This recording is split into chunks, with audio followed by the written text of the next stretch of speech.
தென்காசி மாவட்டம் சேந்தமரம் அருகே உள்ள திருமலாபுரம் கிராமத்தில் முற்பாண்டியர் காலத்தை சேர்ந்த அதாவது கிபி 750ஆம் ஆண்டில் கட்டப்பட்ட குடைவரை கோயிலுக்கு தாங்க இன்னைக்கு நாம வந்திருக்கோம். மலையை குடைஞ்சு உருவாக்கப்பட்டிருக்கும் இந்த குடைவரை கோயில் இப்போ தொல்லியல் துறையோட கட்டுப்பாட்டில் இருக்கு.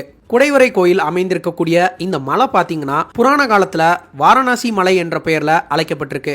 வனவாசத்தின் போது பஞ்ச பாண்டவர்கள் இந்த மலையில சிறிது காலம் வாழ்ந்து வந்ததா கூறப்படுது. தற்போது சர்வேஸ்வரன் மலை என்று அழைக்கப்படும் இந்த மலையானது கிழக்கு மேற்காக நீளமா அமைஞ்சிருக்கு. இந்த மலையில மொத்தம் 2 குடைவரை கோயில்கள் மலையை குடைஞ்சு அமைக்கப்பட்டிருக்கு.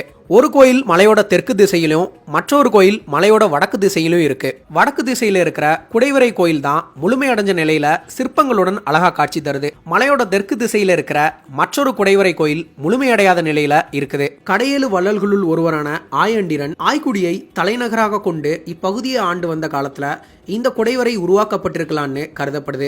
முனிவர்களோட வழிகாட்டுதலின்படி கை தேர்ந்த 2 சிற்பிகளான தந்தையும் மகனும் உருவாக்கி கொண்ட போட்டியின் அடிப்படையில இந்த குடைவரை அமைக்கப்பட்டதாகவும் சொல்லப்படுது. தமிழ்நாட்டில் எத்தனையோ குடைவரை இருந்தாலும் சிரட்டை கிண்ணறி எனப்படும் பழமையான வில்லிசை கருவி இடம்பெற்றுள்ள ஒரே குடைவரை கோயில் இந்த பசுபதேஸ்வரர் ஆலயம் மட்டுமே. இந்த கோயிலோட அர்த்த மண்டபத்துல விநாயகர், பிரம்மா, விஷ்ணு, நடராஜர், பூதகணங்கள், துவார பாலகர்கள் ஆகியோரோட புடைப்புச் சிற்பங்கள் இருக்குது. கருவறையில பாறையில் வடிக்கப்பட்ட ஒற்றை கற்பிடத்துல பசுபதேஸ்வரர் அழகா காட்சி தராரு. குடைவரை கோயில் உருவாக்கப்பட்ட காலத்திலிருந்தே பூஜை சிறப்பா நடைபெற்று வந்திருக்கு என்கிறத இங்குள்ள சிவலிங்கம் உணர்த்தது.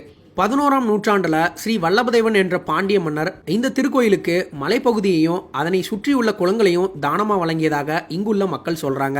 சுயம்புலிங்கம் போல் குடைவரையில் உள்ள சிவலிங்கத்துக்கும் அதீத ஆற்றல் உண்டு என்பதால் பிரதோஷ வழிபாட்டுல இங்கு ஆயிரக்கணக்கான பக்தர்கள் திரண்டு வந்து தரிசனம் செய்யறாங்க. மேலும் பௌர்ணமி தோறும் நடைபெறும் கிரிவலத்திலும் திரளான பக்தர்கள் பங்கேற்கிறாங்க. திருக்கார்த்திகை, மகா சிவராத்திரி தினங்களில் சுற்றுப்பகுதி கிராம மக்கள் கூட்டம் கூட்டமா வந்து தரிசனம் பண்றாங்க. பனை மரத்தை தலவிருட்சமாக கொண்ட இந்த குடைவரை கோயில் தினமும் காலையில 7 மணிலிருந்து மாலை 6 மணி வரைக்கும் திறந்திருக்கும். துன்பங்களை போக்கி இன்பங்களை தந்து நிறைவில் முக்தியை தரவல்ல சர்வேஸ்வரனாம் பசுபதேஸ்வரரை வாழ்வில் ஒரு முறையாவது தரிசனம் செய்யவாங்க. தென்காசி லைஃபுக்காக ஜஸ்டின் துரை மற்றும் ஈஸ்வர ராஜா.